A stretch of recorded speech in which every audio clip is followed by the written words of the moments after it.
Takže ahojte, dnes tu máme ďalšiu časť môjho komunitného videa. Natočíme si také videjko, ako vidíte, prichádzame do obce Malženice a tu je vlastne náš objekt záujmu. Na pravej strane je to autocentrum Zachar, ktoré nám bolo odporúčené pre našu Tesličku, keby sa niečo stalo. Ako vidíte, nejaké Tesličky tu už aj stoja. Je to tu nový autoservis vybudovaný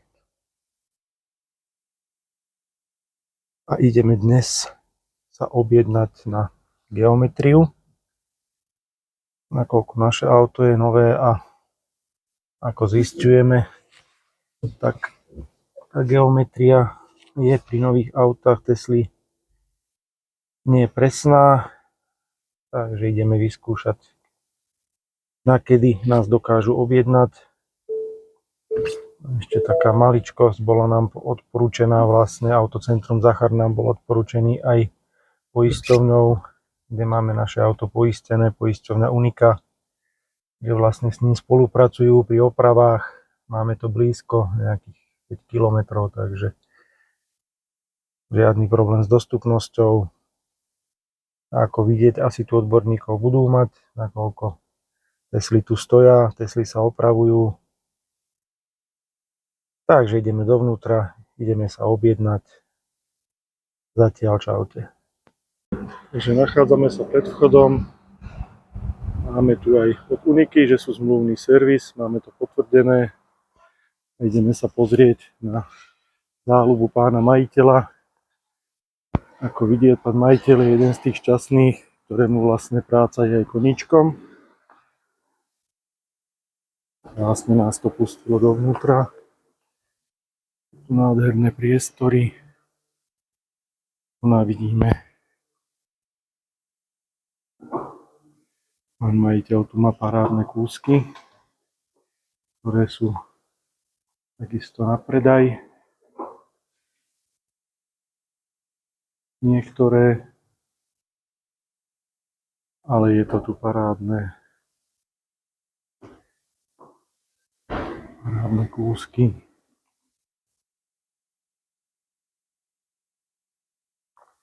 Niečo pre milovníkov spaľovacích športových aut. Je vidieť, že pán majiteľ sa zaoberá elektromobilmi. Máme tu pekného Highlanda.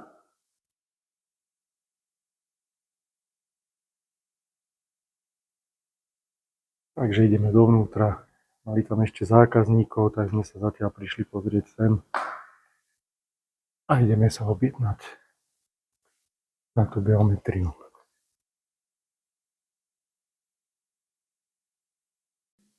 Takže čo sa týka prednej nápravy, zbiehalosť predpísaná hodnota 0,02, nameradná hodnota 0,01, 0,02, všetko v tolerancii, záklony, odklony, takisto, tak vidíte, všetko je v zelených číslach. Čo sa týka zadnej nápravy, zadná náprava, takisto, pohodom celo jedné doľady na túto hodnotu, 0,10, máme tam 0,03. Takže ide len o jednoduché doladenie. Takže nebol tam žiadny taký problém, že nejaké veľké, jak hovoria, že vlastne vychádza to z fabriky už s nejakými úplne nadstavenými hodnotami. Pokiaľ tie hodnoty sú zelenou, auto sa nespráva nejak, že by ťahol do strany, búchal, nakrivo bola priečka, tak s tou geometriou nie treba nič robiť. Ja mám krátko, takže ešte tie testy boli také, aké boli. Síce spravili sme za 2 týždne skoro 1000 km, čo som nerátal. Takže je to... Takže v podstate je to... Ono je dobre potom každý rok chodiť na geometriu, alebo... No pri našich cestách áno. No však v podstate ja to budem u vás prezúvať. Potom... To sú dosť ťažké, takže tá náprava tam dostatí u tých aut. Takže tam sa doporučuje pri nejakom tom raz za rok budú určite urobiť geometriu. Však v podstate ja budem u vás prezúvať gumy, lebo mám len jedny disky, takže potom neviem, je lepšie pred letom alebo pred zimou to spraviť. Tak ono to vždycky spraviť možno máte aktuálne pneumatiky, čo budete dávať, takže dáte si to prezúť a spraví sa geometria. Ja vždy pri prezúvaní. Máte istotu, hovorím, hľadu na našej ceste, hľadu na to, že to auto je fakt ťažké, Áno. tak tá náprava dostane zabrať. Je to cesty sú.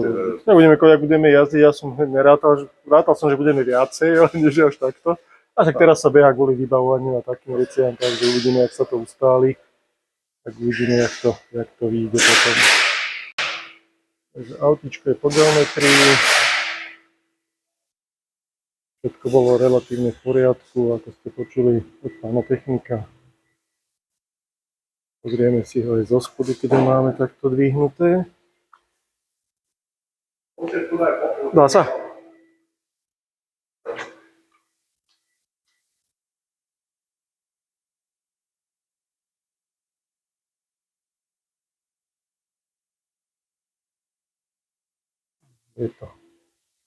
Je to všetko na parádu. Vyšiel nám asi čas, že nám nasnežilo. Mám s tým troška problém, ale máme to spravené. A budeme vlastne riešiť ďalšiu geometriu až pri prezúvaní potom. Takže geometriu máme úspešne za sebou, ako je vo videu vidieť. Geometria je v poriadku. Máme vynikajúci čas, chlapci mali s tým troška, museli to očistiť, pretože bolo všetko od snehu. Ale podarilo sa všetko spraviť, vybaviť. Uvidíme sa na jeseň. Pri prezúvaní dáme skontrolovať potom znova geometriu. Teraz nás čaká cesta do Trnavy, do Galanty pre značky. Budeme mať zhruba po 2 týždňoch, sa podarilo značky. Prišiel technický. Takže vyrážame na cestu. Musíme ísť opatrne, nakoľko prišla kalamita. Cestári to zvládajú. Teraz bolo kopu nehôd. Tak dúfam, že úspešne dorazíme dneska domov. Tak sa s vami lúčim. Čaute.